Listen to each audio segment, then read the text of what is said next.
Sir ஏறு. அனுமதி இல்லாம இருந்துச்சுன்னா நான் சேர்த்து உடைச்சு போடுவேன். நீங்க உடைச்சுங்க. நீங்க இப்ப வந்து என் செல்ல எதுக்கு நீங்க எடுக்கிறீங்க?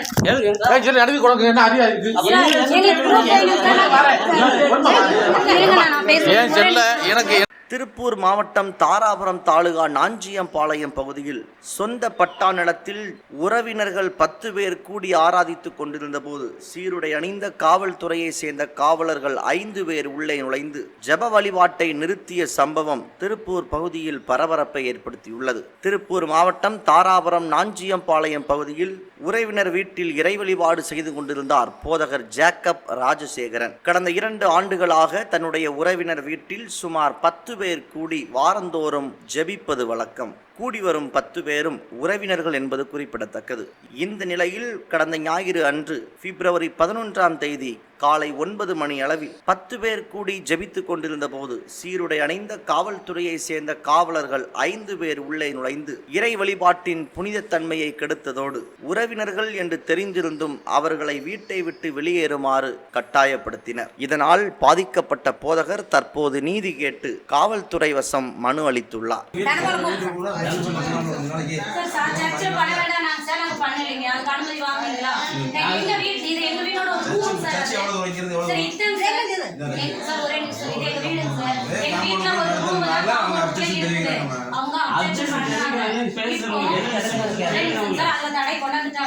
நாங்க அந்த சர்ச்சில் பண்ணலைங்க. இது எங்க வீடு. வீட்டுல நாங்க 10 பேர், எங்க அம்மா அப்பா அண்ணன் நாங்க 10 பேர் வருவீங்க, 20 பேர் வருவீங்கன்னு சொல்லிட்டு அவங்க சொல்றாங்க.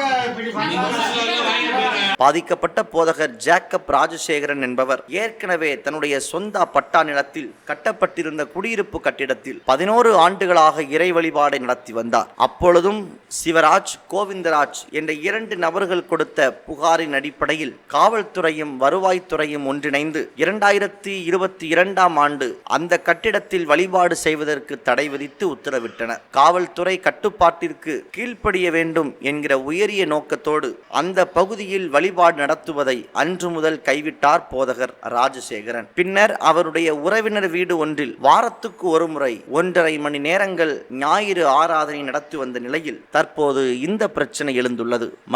மறுபடியும் தான் சந்தித்த போராட்டங்களுக்கு மதவெறி மட்டுமல்ல சாதிய வெறியும் காரணமாக உள்ளதாக தன்னுடைய மனு வாயிலாக குற்றம் சாட்டியுள்ளார். சம்பந்தப்பட்ட போதகருக்கு குரல் கொடுக்க கிறிஸ்தவ முன்னணியை சேர்ந்த வழக்கறிஞர் சரவணன் தொடர்பு கொண்டு பேசினார். அந்த ஆடியோ தற்போது வெளியாகி உள்ளது. Sir praise lord. பிரைஸ் லார்டுங்க. நான் அட்வொகேட் பேசுறேன், கிறிஸ்தவ முன்னணியிலிருந்து அட்வொகேட் சரவணன் பேசுறேன். சரிங்க. நல்லா இருக்கீங்களா? நல்லா இருக்குங்க சார். நல்லா என்ன பிரச்சனை ஆச்சு? நல்லா இருக்கீங்களா சார்? இப்போ நான் திருப்பூர் மாவட்டம் தாராபுரம் தாலுக்கா நஞ்சிம்பாளையம் பஞ்சாயத்துக்கு உட்பட்ட அரசுமனையில் நகரங்கிற இடத்துல நான் குடியிருக்கிறேங்க. சரி. என்னுடைய வீடு எல்லாம் நான் அங்கே தான் குடியிருந்துட்டு இருக்கிறேன். குடியிருக்கிற இடத்துல தான் கிட்டத்தட்ட 10 வருஷத்துக்கு மேலே இன்னைக்கு நானும் என் குடும்பத்தில் வீட்டாரோடு சேர்ந்து ப்ரேயர் பண்ணிட்டு இருக்கிறேன். யாருக்கும் எந்த இடையூறு இல்லாமல் இப்போ ஜெபம் நடந்துட்டு இருக்குங்க.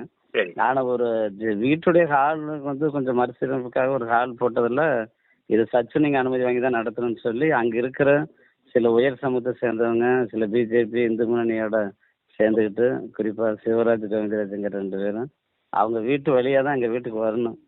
எங்கள் மக்கள் வந்து தாழ்த்தப்பட்டவர்களாக இருக்கிறனாலையும் அவர்களுக்கு வந்து கிறிஸ்துவை ஆராதிக்கிறது அவங்களுக்கு பிடிக்காதனாலையும் அவங்க அதை தடை செய்யணுங்கிற நோக்கத்தோட அது சில அரசியல் பின்னணிகளை வச்சு வெகு நாளாக எங்களுக்கு ஒரு 2-3 வருஷமாவே பிரச்சனை பண்ணிட்டு இருக்கிறாங்க. இப்போ பார்த்தீங்கன்னா எங்களுக்கு அங்கே இருக்கிற தாராபுரத்தில் இருக்கிற தாசில்தார்லேருந்து ஆடியோ வரைக்கும் எல்லாம் அவங்களுடைய வார்த்தை கேட்குற மாதிரி தான் நடந்துக்கிட்டாங்க. இப்போ எங்களுக்கு ஜெபமே செய்ய முடியாத அளவுக்கு தடை செஞ்சு வச்சுருந்தாங்க. அப்புறம் சரி அப்படின்ட்டு நான் எங்கள் பக்கத்துலேயே அடுத்த சைட்லேயே எங்கள் அம்மா வீடு இருக்குங்க, பெரியம்மா வீட்டில். சரி வீட்லேயாவது நாங்கள் ஒரு சிலராக சேர்ந்து எங்கள் மன அமைதிக்காக நாங்கள் ஜெபம் பண்ணலான்ட்டு தற்சமயம் ஜெபம் பண்ணிட்டு இருந்தோம். கடந்த நாட்களில் ஞாயிற்றுக்கிழமை நாளில் வந்து நீங்கள் எதுக்கு மறுபடியும் கூடி ஜெபம் பண்ணுறீங்க அப்படின்னாங்க. நான் எங்க குடும்பத்தோட தானே ஜெபம் பண்றேன் அப்படின்னு சொல்லி நான் அவங்களுக்கு சொன்ன வந்திருந்த போலீஸ்காரங்களுக்கு அவங்க என்ன சொல்றாங்க, நீங்க வந்து அனுமதி வாங்கி தான் நடத்தணும், தாசில்தார் தடை உத்தரவு போட்டிருக்கிறாரு இப்படி எல்லாம் சொன்னாங்க. சார் நான் வீட்டுல ஜெபிக்கிறதுக்கு வந்து தாசில்தார் அனுமதி வாங்கி நடத்தணுமாமா?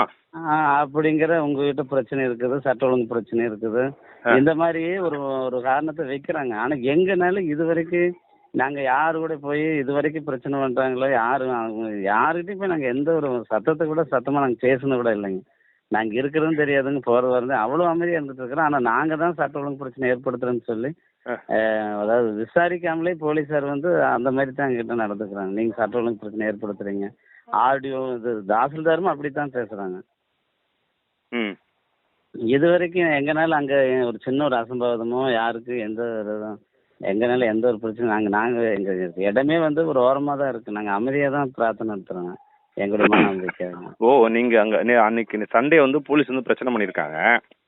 அது வந்து சர்ச்சா உங்க வீடா? அது வீடுங்க, உங்க வீட்டுல நான் பார்த்தேன் அந்த வீடியோ. உங்க வீட்டுல சொந்தக்காரச்சு எல்லாம் சேர்ந்து ஜெபம் பண்றீங்க, போலீஸ் வந்து ஜெபம் பண்ணக்கூடாது, அனுமதி வாங்கணும்னு சொல்றாங்க, அப்படிதானே? ஆமாங்க வீட்டுக்கு அனுமதி வாங்கி. இப்ப வந்து முக்கிய காரணம் வந்து சாதி தான். ஆமாங்க, ஜாதி தானுங்க. அதாவது அவங்க வந்து இப்போ அவங்க வழி தடத்துல தான் எங்க வீட்டுக்கே வரணுங்க. அவங்க வழி தடத்துல எங்களுடைய சமூக சேர்ந்தவங்க வர்றது. இப்போ வந்து மெயின் காரணம் என்னன்னா, நீங்க ஒடுக்கப்பட்ட மக்கள்ன்ற ஒரே காரணத்துக்காக தான் இப்போ வந்து ஒடுக்குறாங்களா? ஆமா தாழ்த்தப்பட்டவங்கிற ஒரே காரணத்தினாலதான் இந்த காரியத்தை செய்யறாங்க. ரெண்டாவது எனக்கு தெரியலைங்க, இது மத வழிபாடுகளுக்கு இப்போ கிறிஸ்தவத்துக்கு எதிரான யாராவது தூண்டி விடுறாங்களா, இல்லை பணம் காசு வாங்குறாங்களா, இதெல்லாம் தெரியலைங்க சார் எதுவுமே. ஏன்னா ரொம்ப தீவிரமா எங்க மேல இவ்வளவு பிரச்சனை பண்ணதுக்கா யார் பண்றாங்க? சிவராஜன் சொல்லி ஒருத்தர் இருக்கிறாருங்க. என்ன அமைப்புல இருக்காங்க? அவர் வந்து ஏடிஎம்கேல ஒரு கட்சி பிரமுகரா இருக்கிறாருங்க. சரி. அது இல்லாம அவரு எப்பவுமே வந்து இந்த பிஜேபி இந்து முன்னணி கூட அவர் எப்பவுமே உள்ள போவாருங்க. எனக்கு திருப்பூர்ல இந்து முன்னணி வந்து அவங்க சொல்றதுதான் சட்டம். ஆமா போலீஸ் எல்லாம் வந்து அவங்களுக்கு பயப்படுதா? அங்க அப்படித்தான் என்னுடைய பார்வைக்கு அப்படின்னு தெரியுதுங்க. நம்ம சொல்றது எதையுமே அவங்க நியாயமா எதையும் கேட்கறதே இல்லைங்க. நம்ம எதுக்கு நியாயத்தை கேட்கலிங்க போது நம்ம அப்படித்தானே யோசிக்க வேண்டியது இருக்குங்க. இப்ப அவங்க பிரச்சனை பண்றாங்க, சரி நீங்க வந்துட்டீங்க, இப்ப நாங்க சொல்ற கேளுங்கன்னா நம்ம சொல்றதே அவங்க கேட்கற மாதிரி இல்லைங்க. சரி, நீங்க அப்ப சாமி கும்பிடணும் அப்படின்னு சொன்னா கூட போலீஸ் கிட்டயும் தாசில்தார் கிட்டயும் இந்து முன்னணி காட்டியும் அடிமை மாதிரி கெஞ்சி அனுமதி வாங்கி தான் நம்ம சாமி கும்பிடணுமா? அப்ப அந்த மாதிரி தான் அப்படியே கெஞ்சினாலும் கொடுக்க மாட்டாங்க போல இருக்குங்க. இப்ப நான் என்ன சொல்றேன்னா, உங்க பகுதியில இருக்கக்கூடிய இந்து கோயில்கள் எல்லாரும் அனுமதி வாங்கி இருக்கா? எதுவும் இல்லைங்க. அப்ப நான் என்ன சொல்றேன்னா, நான் உங்களுக்கு ஒரு மனு ரெடி பண்ணி தரேன். தகவல் அறிவுமுறை சட்டத்தின் மூலமா ஒரு மனு ரெடி பண்ணி தரேன். இது ரெண்டுத்தையும் நீங்க போஸ்ட் பண்ணுங்க. எத்தனை இந்து கோயில்கள் அனுமதி வாங்கி மாவட்ட ஆட்சியரமோ இல்ல ஆர்டிஓ கிட்டயோ இல்ல தாசில்தார் கிட்டயோ இல்ல இவங்க சொல்லக்கூடிய காவல்துறை கிட்டயோ அனுமதி வாங்கி நடத்துறாங்கன்ற ஹிஸ்டரியை நம்ம கேட்போம். அதன் பிறகு யாரெல்லாம் தொந்தரவு பண்ணாங்கன்னா அவங்க எல்லாருமே நோட்டீஸ் அனுப்பி அவங்க மேல கேஸ் ஃபைல் பண்ணலாம். சரிங்களா? காவல்துறை வந்து நம்மளுக்கு பாதுகாப்பா இருக்கிறது தான் காவல்துறை. நம்மள ஏறி மிதிக்கிறவங்க காவல்துறை கிடையாது. சரிங்களா? நீங்க தைரியமா பண்ணுங்க. நீங்க யாரு வந்து கேட்டாலும் என் உரிமை நான் செய்யறேன், நீ யாரு என்ன இலக்கியத்துக்கு, நீங்க முதல்ல வெளியே போன்னு சொல்லுங்க. ஒருமையிலே பேசுங்க, ஒன்றும் பிரச்சனை கிடையாது. அவங்க அத்துமீறி உள்ள நுழையும் போது நாம ஏன் பேசாம இருக்கக்கூடாது? இது வந்து நாம வந்து யாரையும் வந்து அடிமை நம்ம பிழைக்கல, அவங்க தான் நம்மள அடிமையா வச்சு நடத்திட்டு இருக்காங்க. நீங்க தைரியமா பண்ணுங்க. சரியா? எந்த பிரச்சனாலும் சரி கிறிஸ்தவ முனையக்கம் உங்களோட கூட இருக்கும். நான் உங்களுக்கு கேஸ் ஃபைல் பண்ணுங்க, எல்லா வழியும் நான் ரெடி பண்றேன். சரிங்களா? நீங்க போய் எஸ்பியை பார்த்து புகார் கொடுங்க. எந்த போலீஸ் வந்தா அந்த போலீஸ் மேல புகார் கொடுங்க. ரெண்டாவது அங்க இருக்கிற இந்து கோயில்கள் மேல அனுமதி வாங்காம கட்டப்படுற கோயில் மேல புகார் கொடுங்க.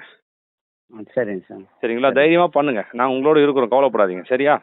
சரிங்க சார். சரி. உங்களை ஏதாவது அடிக்கவோ அந்த மாதிரி அசிங்கமா பேச முற்பட்டாங்களா காவல்துறை?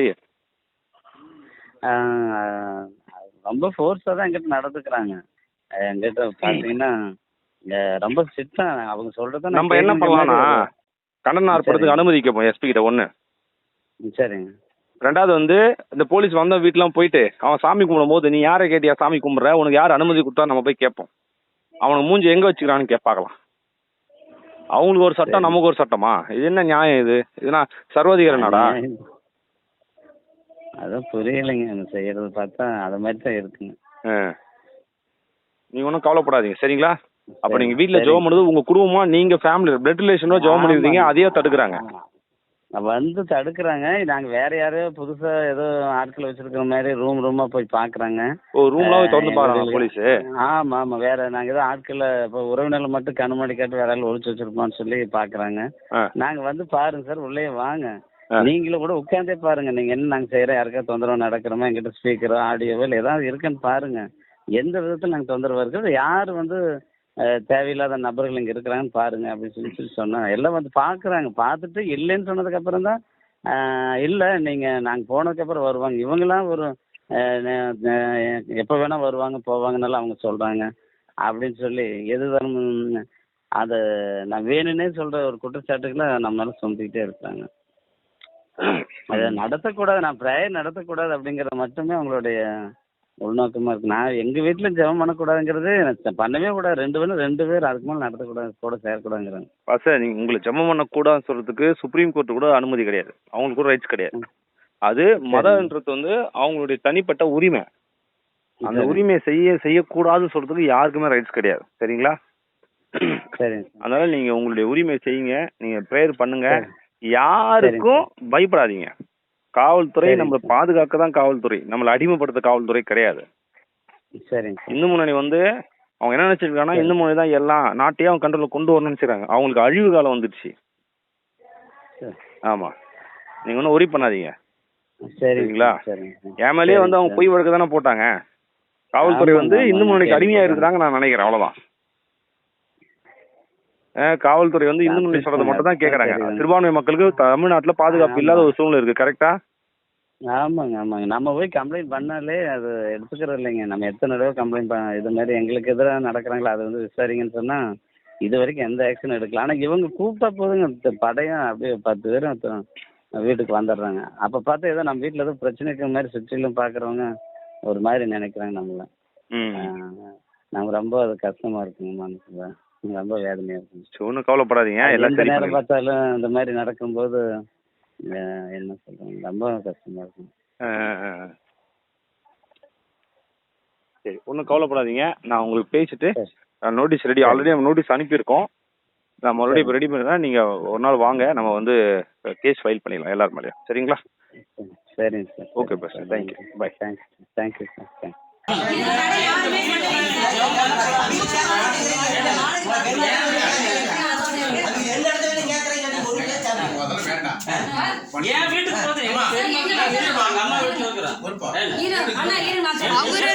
அவர் எடுக்கிறாருல, அவர் ஆஃப் பண்ண சொல்லுங்க.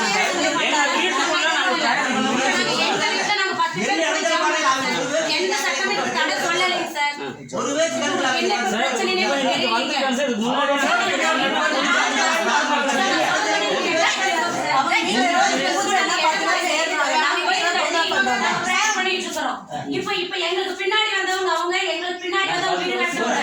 5 வருஷமா நாங்க இங்க நல்லா இருக்கு. ஆமா சார்,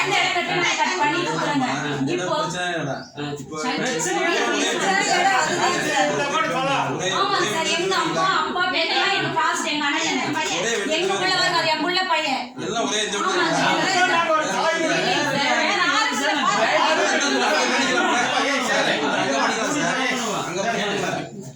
திருப்பூர் மாவட்டத்தில் கிறிஸ்தவர்கள் தங்கள் இறை நம்பிக்கையை நடைமுறைப்படுத்த முடியவில்லை என்கிற குற்றச்சாட்டை முன்வைத்த வண்ணம் உள்ளனர். பாதிக்கப்பட்ட போதகருக்கு நீதி கேட்டு அப்பகுதியை சேர்ந்த ஏராளமான போதகர்கள் ஒன்றிணைந்து காவல்துறையில் வழக்கு பதிவு செய்ய போராடி வருகின்றனர். இந்த காணொளியை காணும் நாமும் ஜெபத்திற்காக நம்முடைய நண்பர்களுக்கு பகிர்வோம், ஒன்றிணைவோம், ஒரு மனதாய். ஆமென்.